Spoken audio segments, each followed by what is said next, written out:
ऐसा कि निशान बन जाए। जी हाँ, काम करो ऐसा कि पहचान बन जाए। हर कदम चलो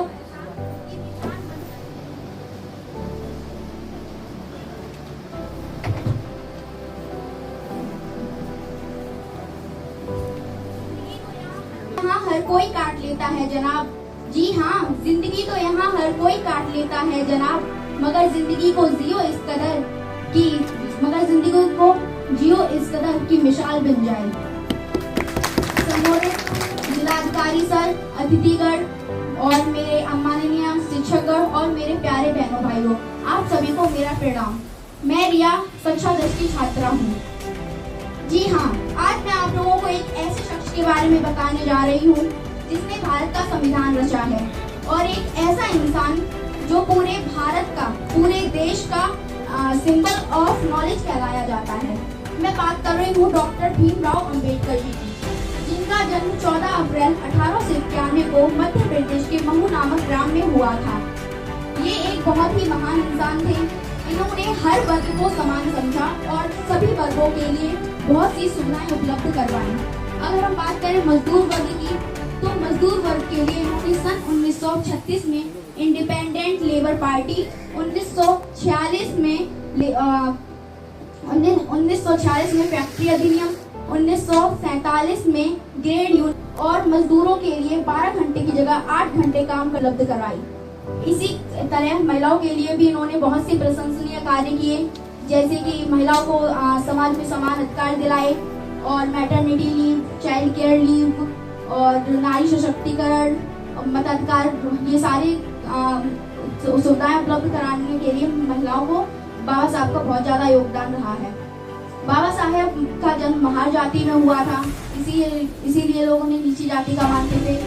तो जब वो विद्यालय गए तो उन्हें विद्यालय से निकाल दिया गया। इस पर घर आकर उन्होंने अपनी माँ से पूछा कि माँ, जब ज्ञान एक है तो शिक्षा को किसने बांटा, जब प्यास एक है तो पानी को किसने बांटा, बताओ ना माँ, हम लोगों को जातियों में किसने बांटा। और साथ ही साथ ये भी कहा कि जिस दिन मैं किताब लिखूंगा सबको समान अधिकार दूंगा, किसी के साथ किसी भी तरह का कोई भेदभाव नहीं होने दूंगा। और उस समान अधिकार की किताब को लिखने के लिए उन्होंने ज्ञान की 32 डिग्रियां हासिल की और उन 32 डिग्रियों में उनके पास 4 डिग्रियां PhD की थी। उसके बाद उन्होंने जब संविधान लिखने का निर्माण हो रहा था, संविधान का निर्माण की शुरुआत हुई थी, तो चुनाव किया जा रहा था कि प्रारूप समिति का अध्यक्ष किसे बनाया जाए। उस समय बाबा साहेब की काबिलियत और उनका हुनर देखकर उन्हें प्रारूप समिति का अध्यक्ष नियुक्त किया गया। हम सभी जानते हैं कि आज बाबा साहब का जो सम्मान हो रहा है, लोग वहाँ पे एकत्रित हुए हैं, वो सिर्फ और सिर्फ ज्ञान के बल पे, शिक्षा के बल पे हुआ है। इसलिए उन्होंने शिक्षा पर एक कथन लिखा था कि शिक्षा वह रीति का रूप है जो पिएगा वो दहाड़ेगा।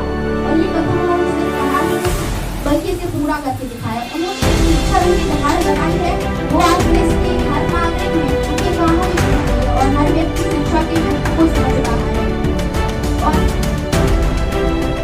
जब संविधान लिखा जा रहा तो उस संविधान में किसी भी तरह का भेदभाव देखने को नहीं मिलता है। तो हमारा संविधान ऐसा है कि उसमें सामाजिक न्याय, अधिकार और स्वतंत्रता से रहने का अधिकार मिल रहा है।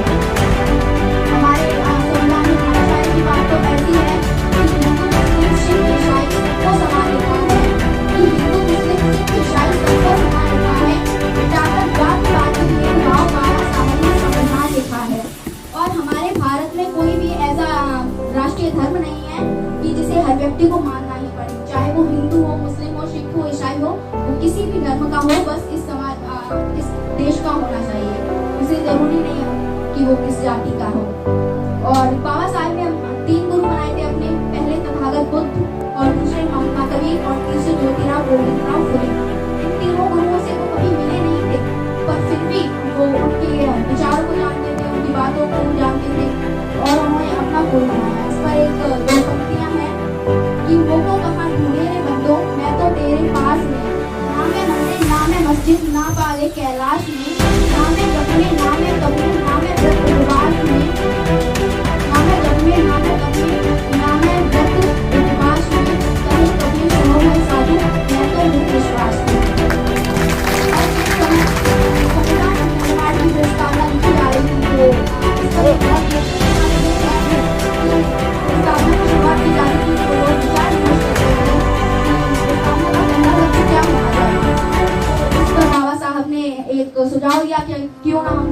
वाले, तो कुछ लोग उस समय कह रहे थे कि भगवान के नाम पर प्रस्तावना की शुरुआत होनी चाहिए, कुछ कह रहे थे कि अल्लाह के नाम पर।